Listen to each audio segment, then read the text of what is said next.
Good. Okay, we're ready to go. Yes. So I call the meeting to order at 7:30.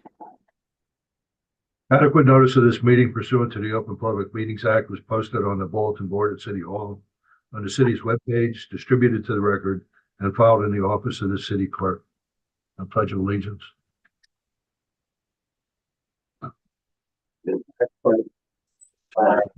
United States of America, to the republic for which it stands, one nation, under God, indivisible, with liberty and justice.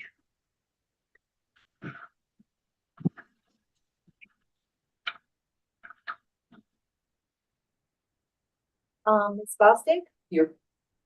Ms. Davis? Here. Ms. Rubin? Here. Mr. Tenzer? Here.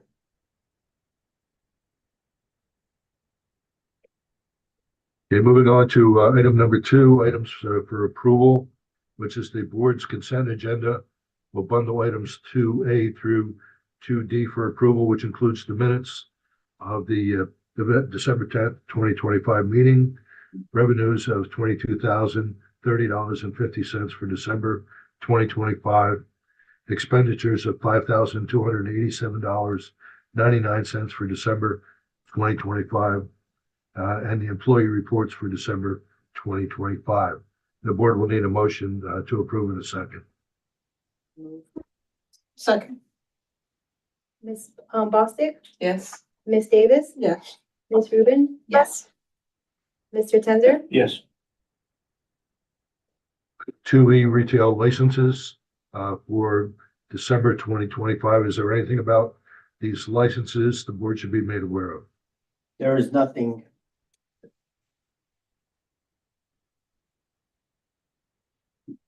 No report, Mr. Wilson. They're all fine. To board delays and reports. Is there any reports from any liaisons to the council? The motion. We have to vote on that, on those, the approval of the retail food establishment licenses, please. Make a motion. Seconded. Ms. Bostic? Yes. Ms. Davis? Yes. Ms. Rubin? Yes. Mr. Tenzer? Yes.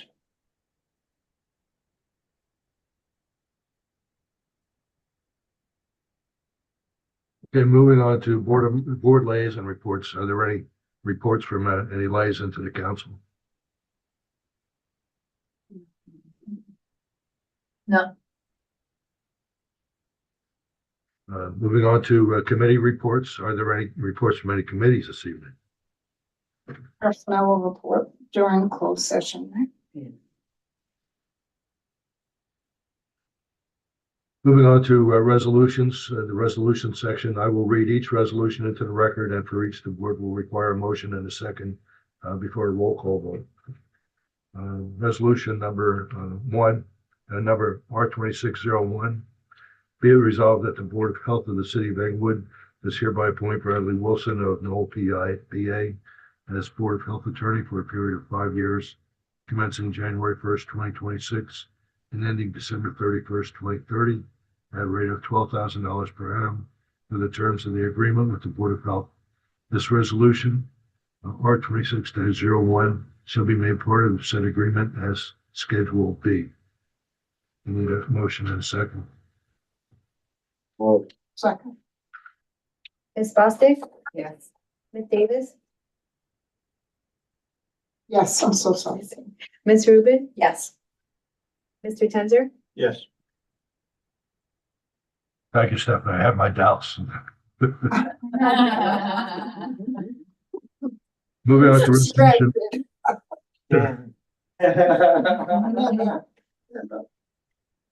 Resolution R26-02, be it resolved that the Board of Health of the City of Englewood does hereby appoint Dr. Nancy Rothenberg as CHC physician, for a period of 1 year commencing January 1st, 2026, at a rate of $400 per clinic session for the terms of the agreement with the Board of Health. This resolution, R26-02, shall be made part of said agreement as scheduled. Need a motion and a second.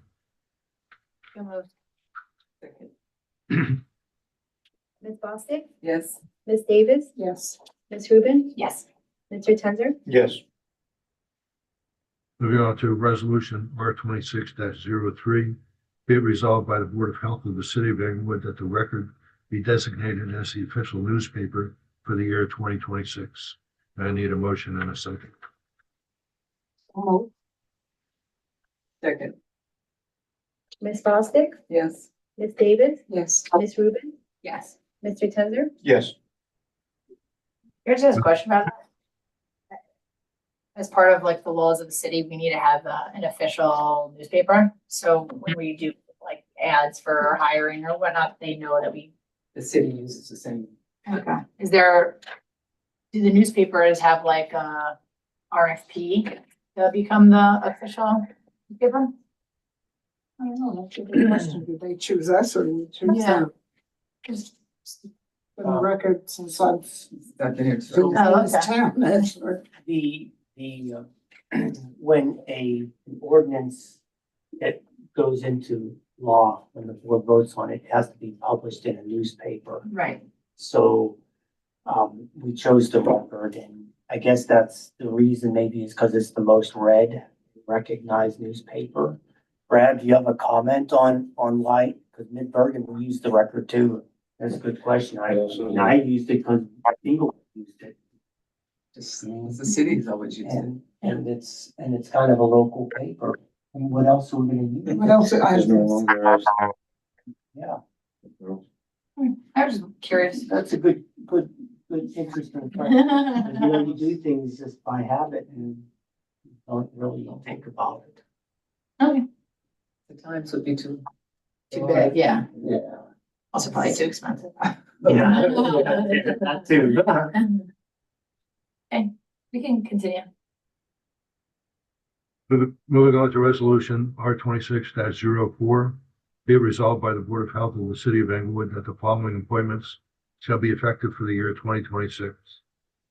1, confidential executive secretary / sub-registrar Paula Madeira Laura. 2, administrative assistant / office manager / sub-registrar Elisa M. Smith. 3, registrar of vital statistics / license clerk Beatrice Reynolds. 4, deputy registrar Henrietta Goodman. 5, bilingual case aide / alternate deputy registrar Doris Garcia. 6, deputy license clerk / alternate deputy registrar Laura Amol.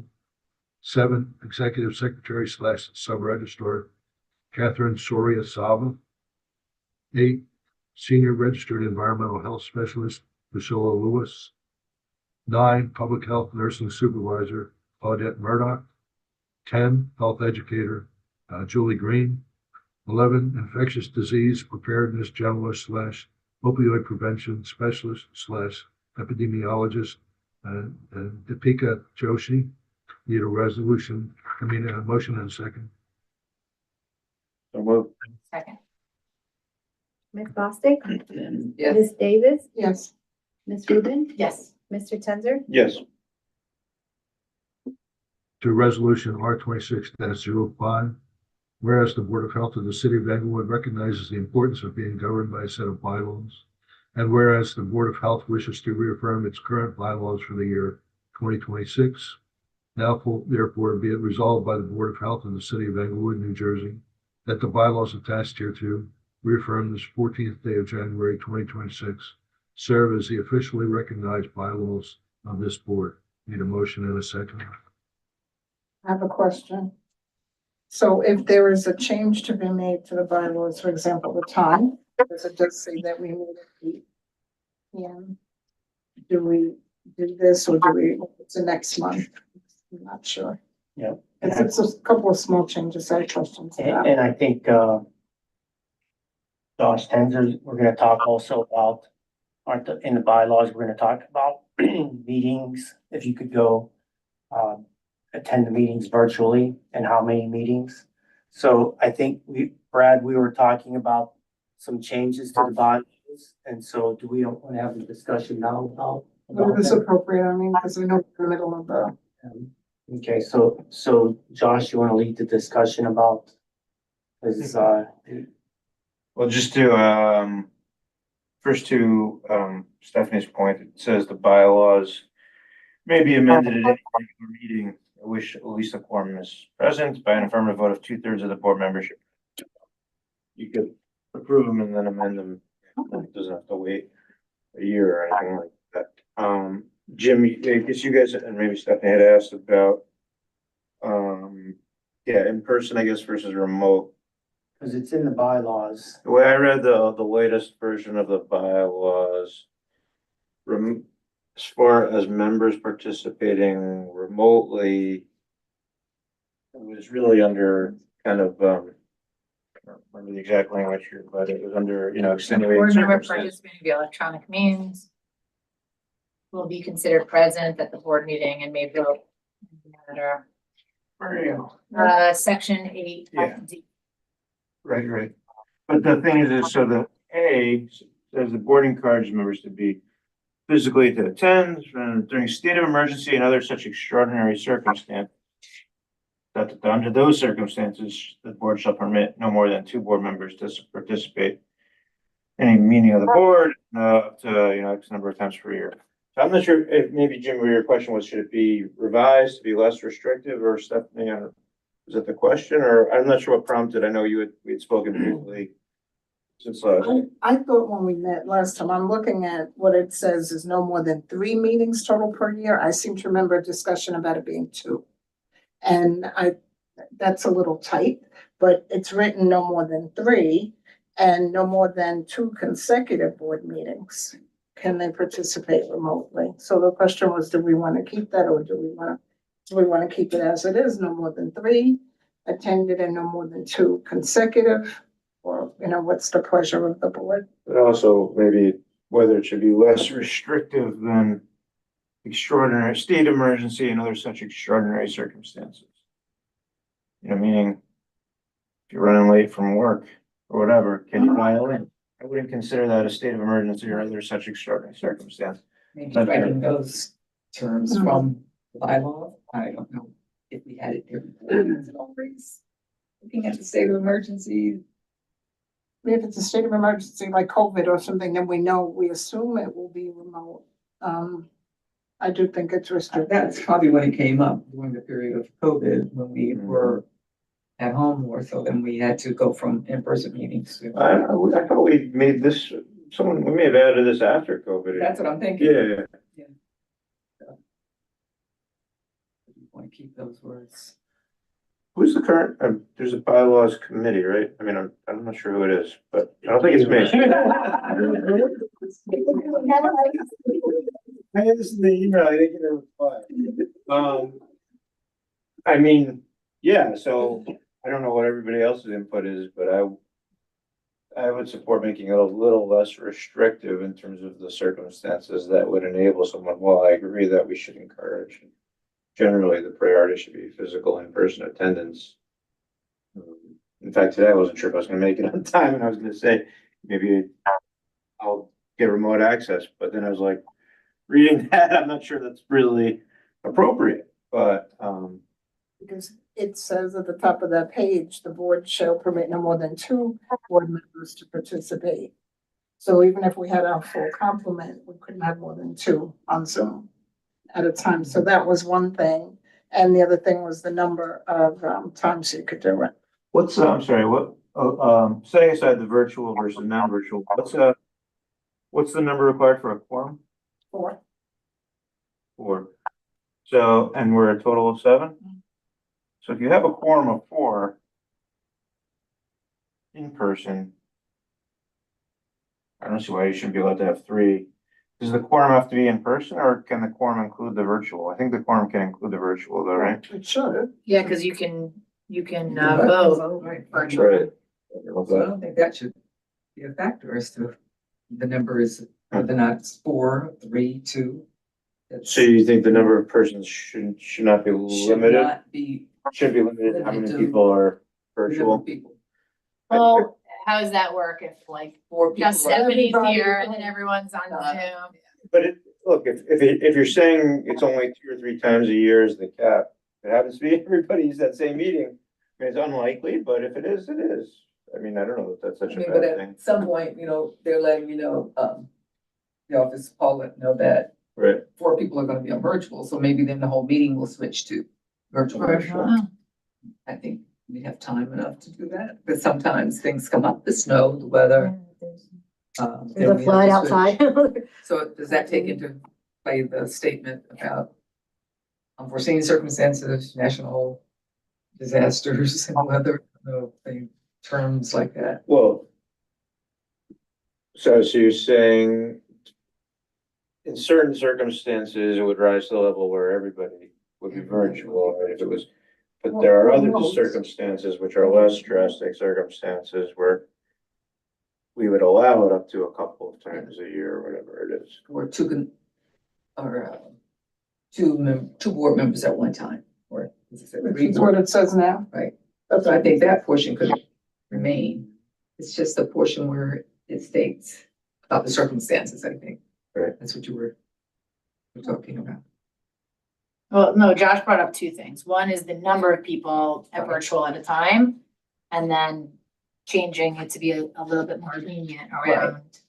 That's, so I'm saying stay with the number of people. So you're saying it's 2. Yeah, it says 2 now. I would say fine to bring it up to 3 or, Okay. because You're willing to go to 3. I mean, I don't. I feel see- like having 4 people in person is enough to Okay. make it like worth You have a being in quorum to person. vote. Yeah, Then if the other person that's on virtual, we'll be 3, They let's still say vote, 3. even they still if they can vote. still vote, the quorum still stands. Does not cancel the meeting. Right, So the meeting still follows through. Yeah. The agenda could be modified and certain things may not be voted on because, So if you had whatever, however many, 3 people here in person, and then 3 people available to participate in Zoom, are you kicking off the third of the third person online because it says no more than 2? They participate by electronic virtually, so that I mean, that seems a little bit funny, right? Yeah, Let that it wouldn't- person participate. yeah. Yeah, no, So that's why it's a little bit strange to limit the number of persons. especially since it says the president of the board or vice president must be physically present at the place of the meeting. Unless it gets moved to, the whole To thing gets virtual. moved to virtual. Because it says the Board of Health may at its discretion schedule any of its meetings to be conducted remotely. And I can work on some revisions if you want for next month or for the next meeting. If you'd like, I don't know if you also wanted to discuss or consider, how that works for the attorney. I think, right, there was a question about, Mr. Wilson's participation.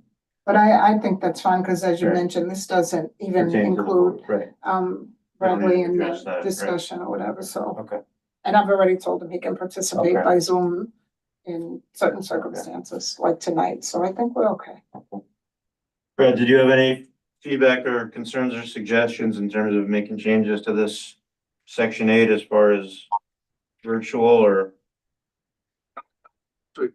Personally, I don't see anything wrong with virtual, and Jim knows that we do Mid-Bergen with a bunch of people and all virtual. Yeah, and I think it works. So it's really up to you guys how you want to set it up.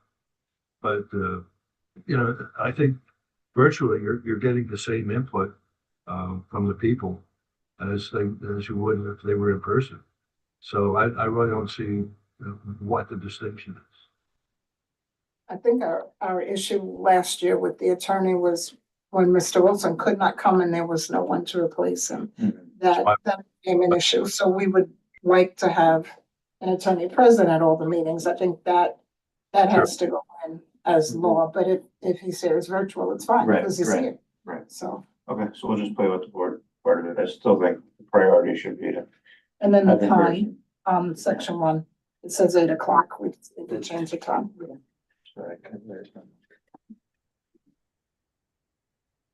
See, my problem is when I'm on trial, I'm meeting with clients and I'm preparing for the trial the next day.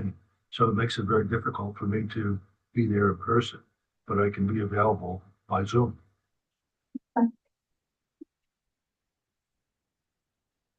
And tomorrow, as you know, Stephanie, I have a surgical procedure tomorrow, so. And good luck. I wouldn't mention it, but, since you did, good luck. Good luck too. So Um, should we approve the, oh, I'm sorry.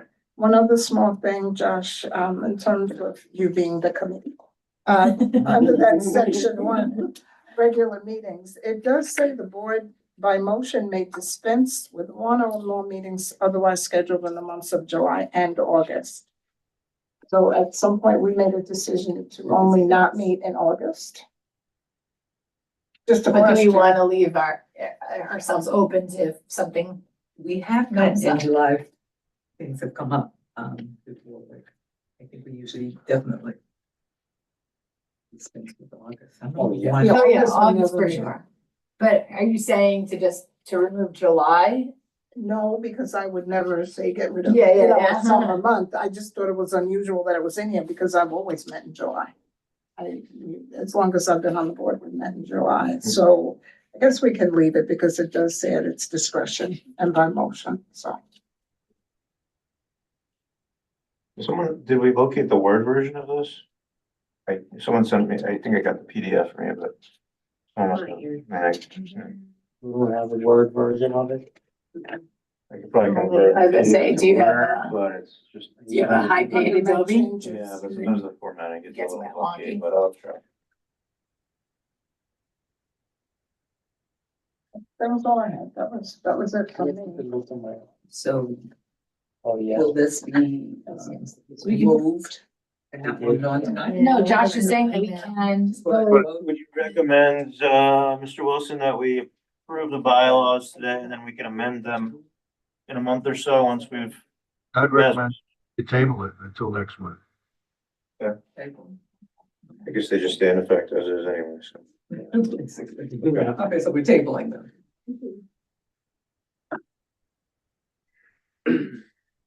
Moving on to an ordinance, I need a motion to read the ordinance by title only. And then I will read the resolution in. So move. Second. Ms. Bostick, Yes. Ms. Davis, Yes, Ms. Rubin, Yes. Mr. Tenzer, Yes. Ordinance number 2601 is entitled, an ordinance establishing the salaries of the Department of Health of the city of Englewood as of January 1, 2026 and January 1, 2027. The ordinance reads to be introduced and does now pass a first reading, and that said ordinance be further considered for final passage at a regular meeting of the Board of Health to be held at the Department of Health, 73 South Van Brunt Street, Englewood, New Jersey, on the 11th day of February, 2026 at 7:30 p.m. Soon thereafter, its council may be heard.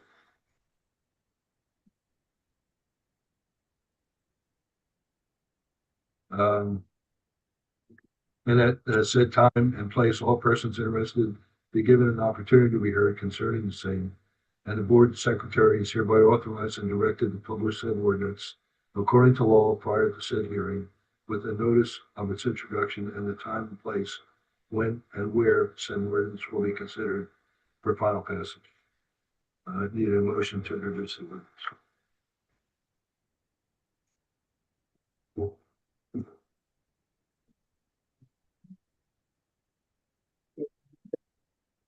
I'm actually looking for it.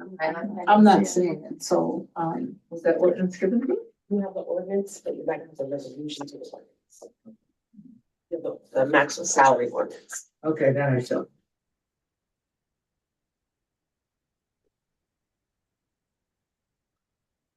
We'll approve the ordinance then.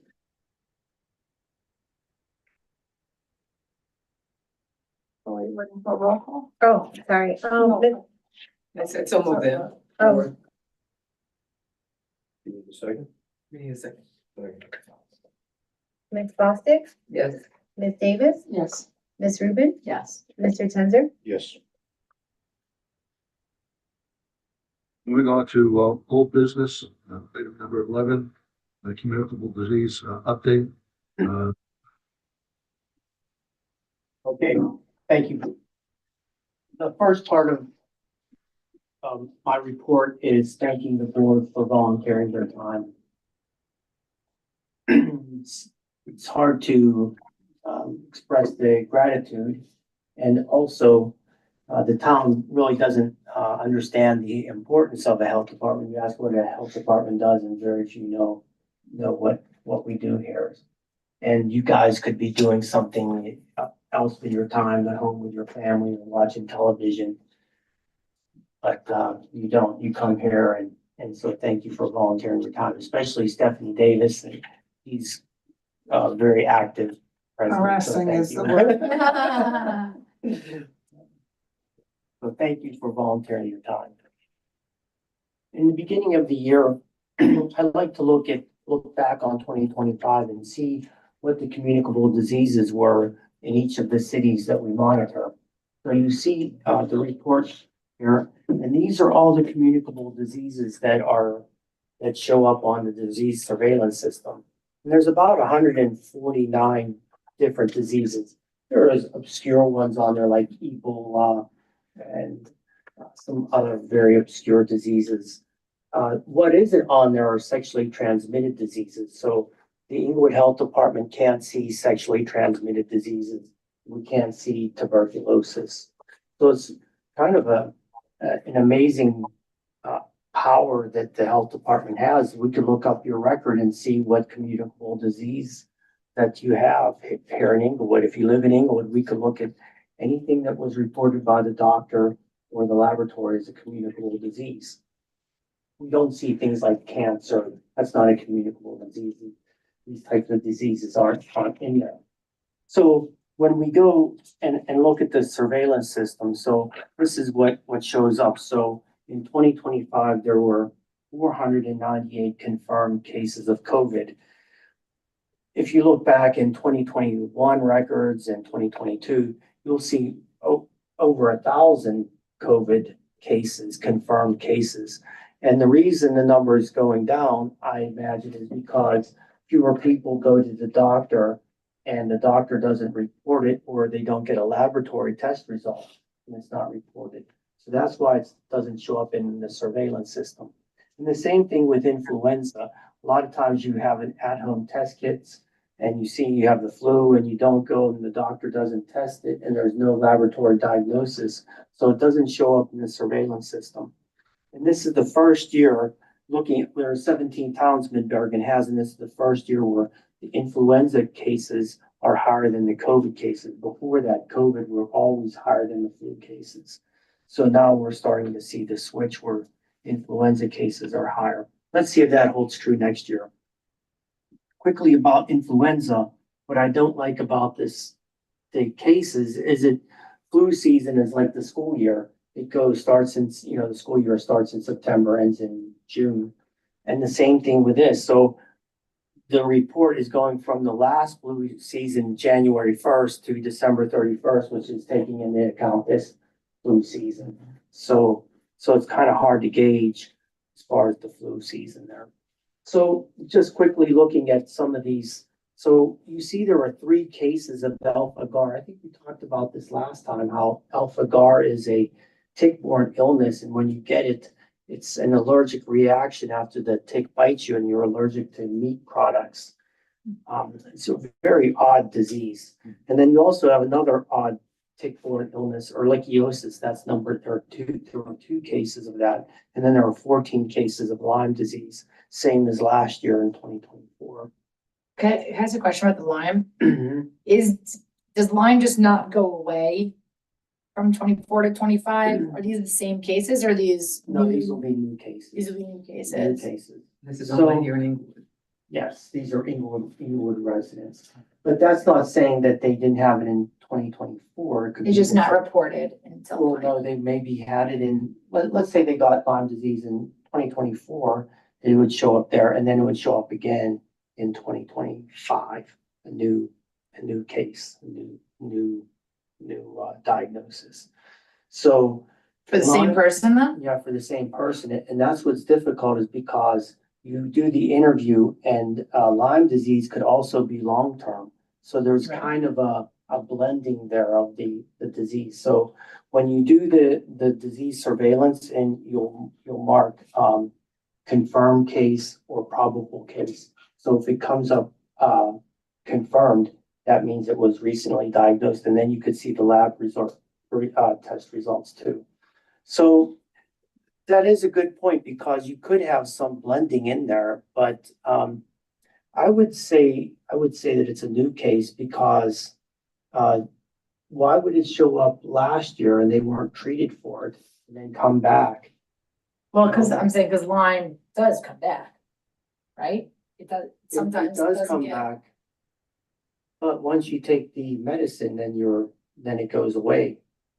Is that But what I'm saying? then you have something else as a I thought result that's- of the Lyme. Yeah, is that what you mean? Because Lyme leads to, you know, it. Or So- certain symptoms still hang around and never really go away. So I am saying that those are new cases, and I'll confirm and make sure that those are new cases. And the way I'll do that is I'll look at the interview and I'll look at the laboratory results. So I'm saying that those are new cases, Okay, but let's see. and then is this the right time to talk about, like, I know there are, a lot of deer in Englewood. Do we do anything about like Lyme prevention and, or doing anything? I think Lyme prevention is the best thing, and, we've been down the road with the deer. There've been major groups and activities dedicated to decreasing the deer population, and it's still increased. Throughout the state, I think it's been, We can't seem to stop it.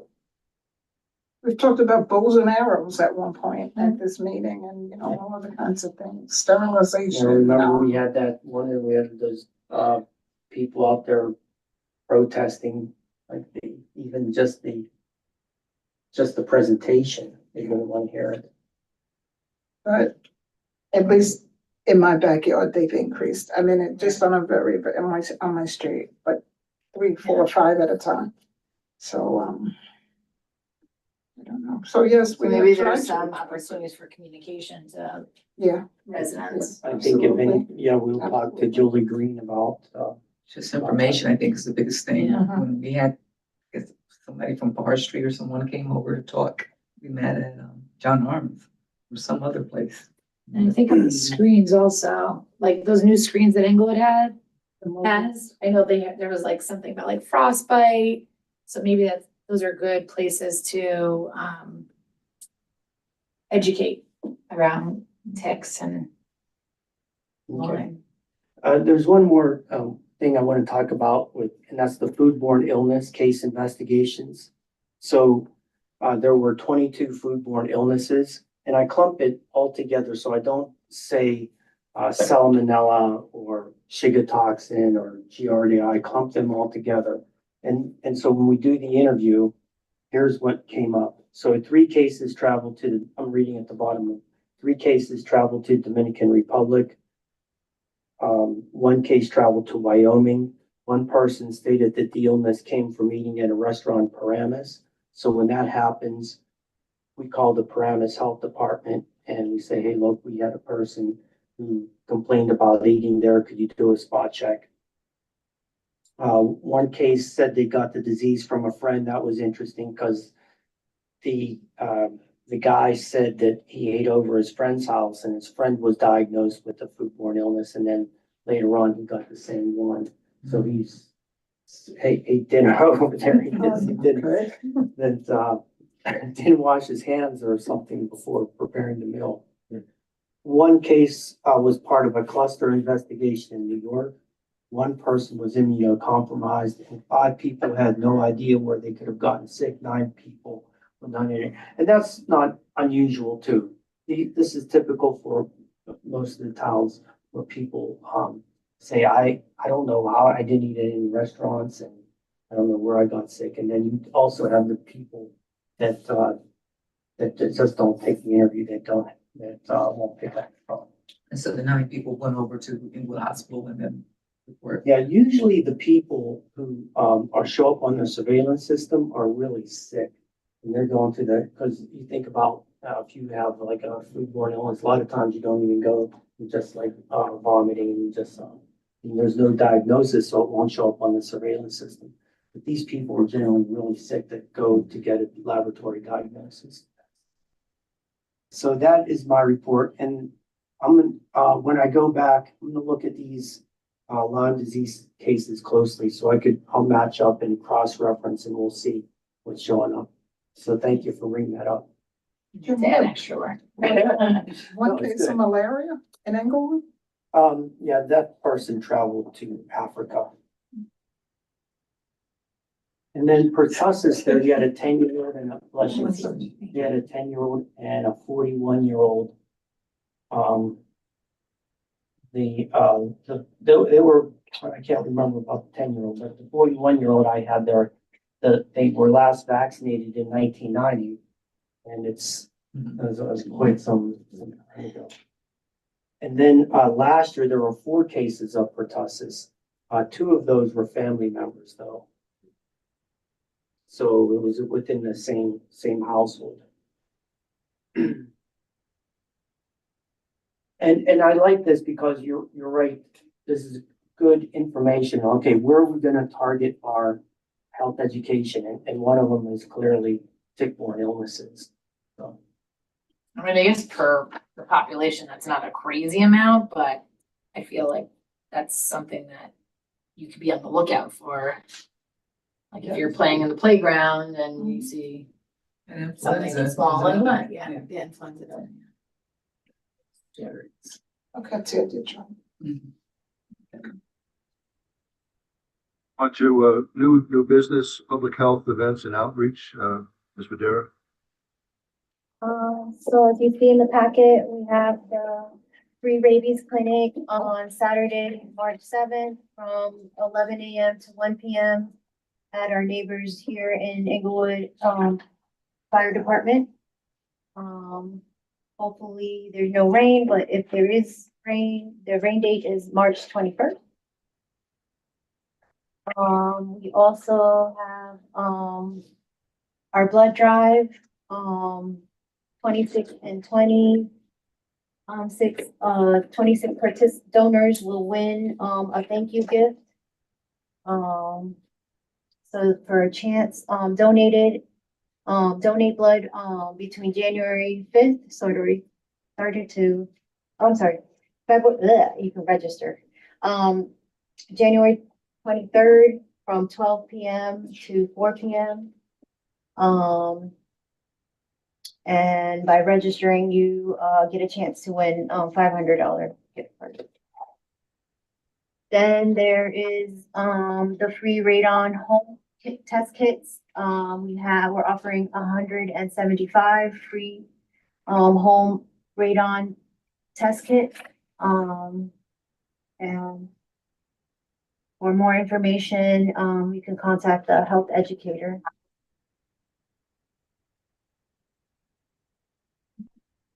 The Wellness Wednesday, Oh, yes, and then there's also. is there a registration required for that? Is there a fee or anything? There is no fee, and, as far as the health educator, she said, just come, there's 2 sessions. There's, 12:30, and then the next session is, Oh, no, that's for us.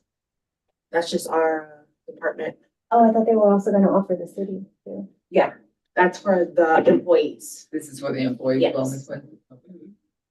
for city employees. On this flyer? So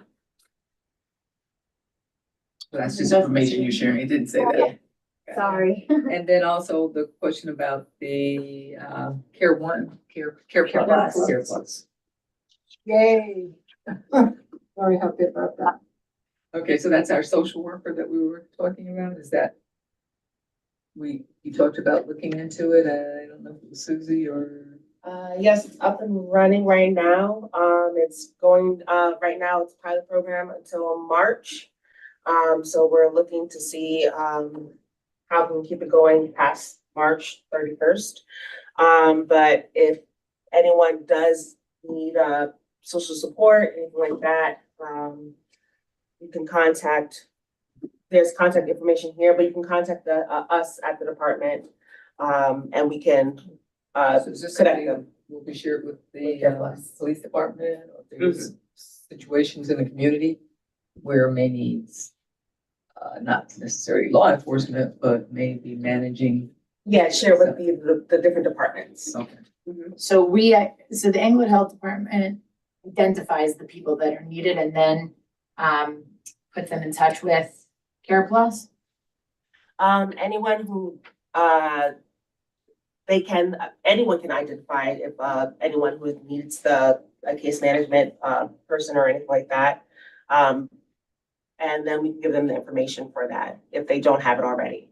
The other departments, it has been circulated, I believe, already to the other departments so that they have that information.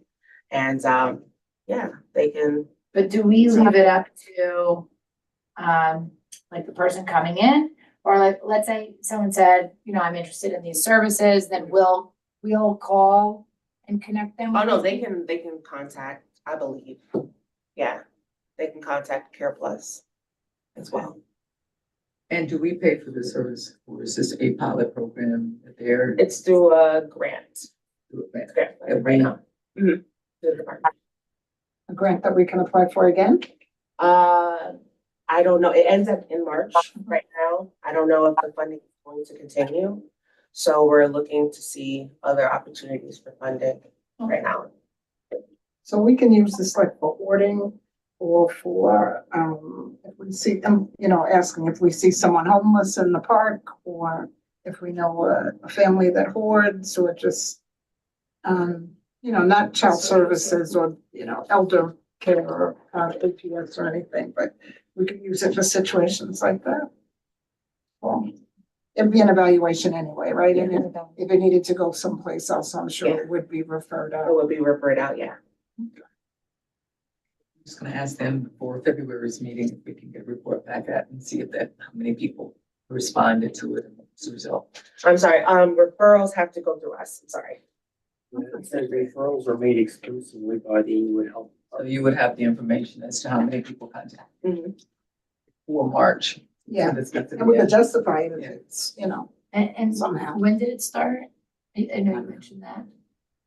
I'm sorry? When did it start? This month, January. Oh, so it's just a 3-month thing. So, It's a very short period. yeah. I saw that grant, the sustaining grant after March, they might have some reallocated funds. So maybe you never know. If all that money that the state got isn't allocated, that might get some more money, so. You could at least send us one It's to continue. It's a little, It's it's short. something. Last year. And we had a very big issue at one time. Yeah. And I know there's a ride-along program with the police department that states initiated. But that's separate from this. That's Yeah. separate from this, so I just wanna know how, if we help, if they reach out to us, how is the city working with this? I'm just interested to. Yeah, me too. I'm thinking of it here and there. think that was probably. Moving on to item number 13, is there any other business to discuss tonight? No, Quick question. The annual reorg is after the city council's appointment of the members. When is that? That's like now. They already, didn't they already do it? They They swore just people in. So Should we have should been this have, one, but we'll make it the next. we should make our next meeting, our reorganization meeting.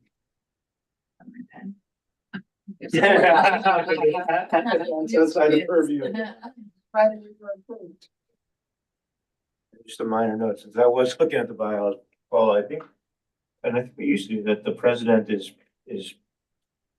requested to vote last, notwithstanding alphabetical order. Usually, yeah, Right. usually. Yeah.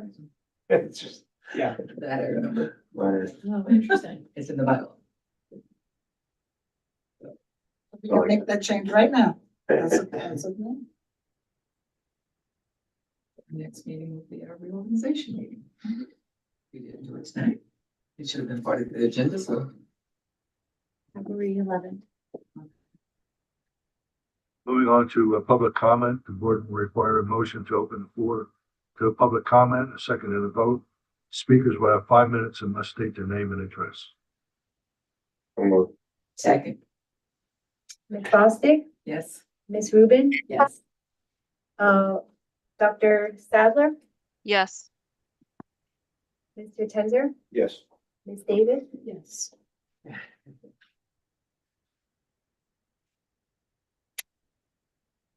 Is there public comment? Why not? Hi, I'm Steve Weinberg, Broad Avenue, Englewood. Couple of things. One is, love the point about Lyme.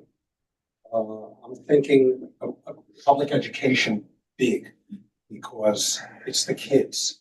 Let's get into the schools and get them aware to stay away from the deer or anything else that's relevant to that.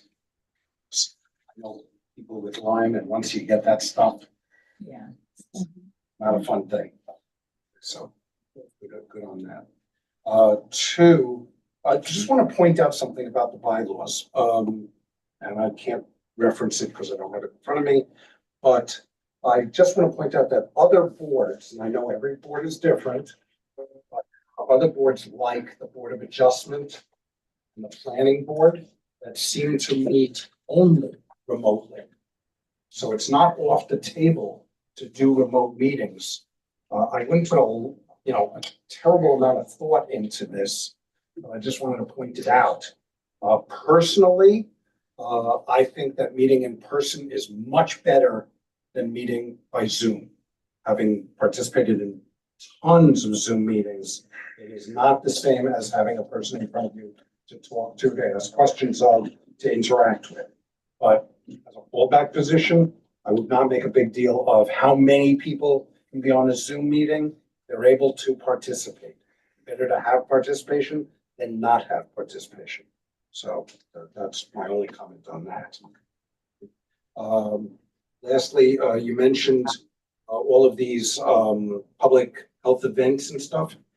I'm kind of at a loss. I don't know where to get those brochures, posters, agendas. I'd love to have a copy of all of that, because personally, I'd like to donate some blood. Maybe pick up a radon test kit. So that personal note. So if I could leave with some of that, that would be really wonderful. And maybe win 500. Yeah, yeah, that's not why I give blood. It's off the record. Oh, on the record. You have this one. Oh, thank you very, very much. Oh, I acknowledge They used to give $5 gift cards to the ice cream shops over there. So we're from $500. Can't buy anything there. I mean, it used to be that it was easy because places where I work would have the trucks come over. So all I'd have to do is walk out to the truck, stick out my arm and, done. Now it's getting harder and harder. cookie. Oh, yeah, and cookie and orange And juice. juice. Yeah, Mhm. apple juice, orange juice, always good. So that was the reward. So, So I guess they're gonna park in the parking lot. The blood moving, they're not gonna do it in here. That's safe.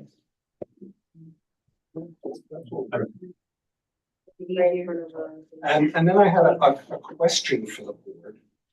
Because you guys have been doing this, far longer than I have been playing around with it. So I've become familiar with the fact that there's a thing called Sustainable New Jersey. And it relates to green team activities. And in the past, Englewood was in fact a member of the green team, had that certification. Somehow along the way, it dropped. It stopped programs, whatever reason. And there is a whole mess of stuff. Sorry, I'm being very distinct here.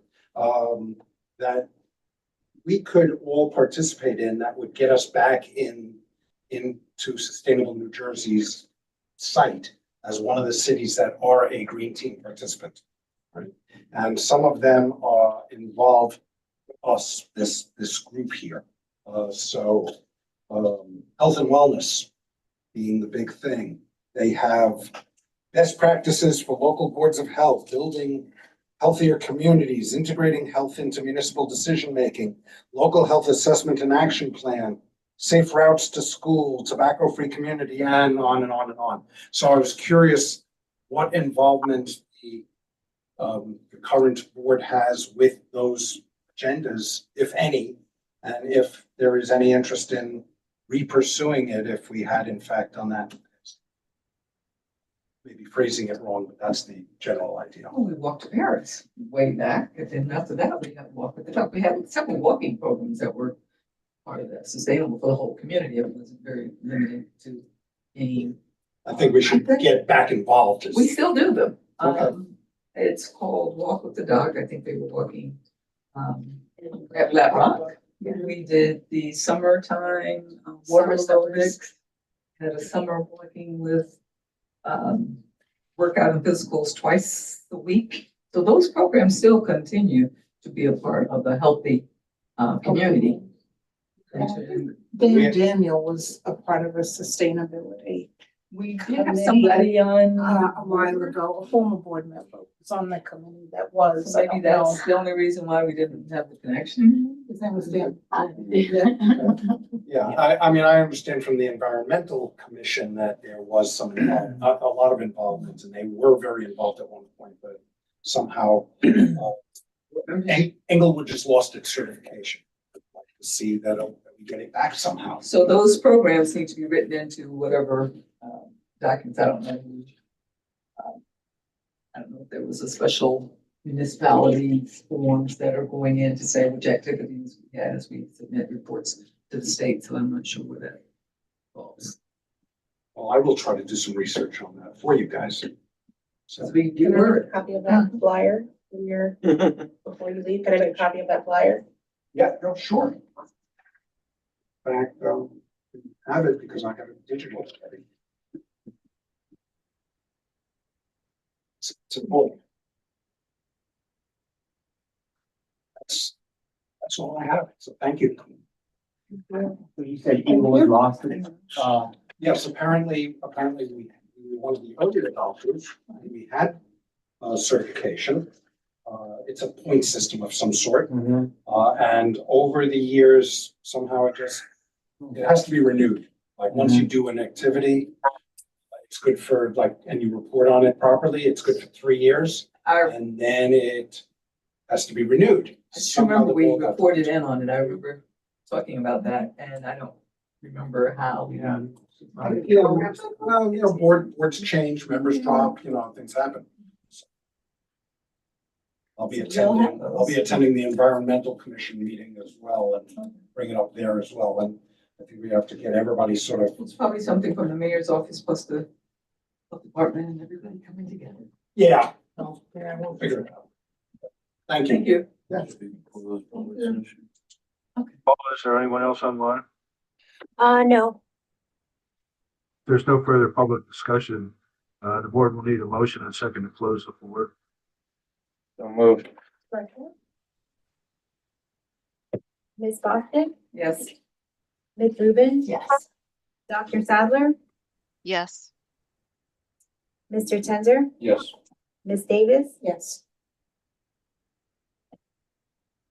The Board of Health desires to discuss employment matters relating to contract issues. The Open Public Meetings Act of the State of New Jersey permits the exclusion of the public in these types of discussions. Going into closed session, which requires a motion in a second. So moved. Gentle people, have a good one. Thank you. Thank you. Take care. I second. Oh, thank you. Ms. Bostic, Yes. Ms. Rubin, Yes. Dr. Sadler, Yes. Mr. Tenzer, Yes. Ms. Davis, Yes. and then I just have to,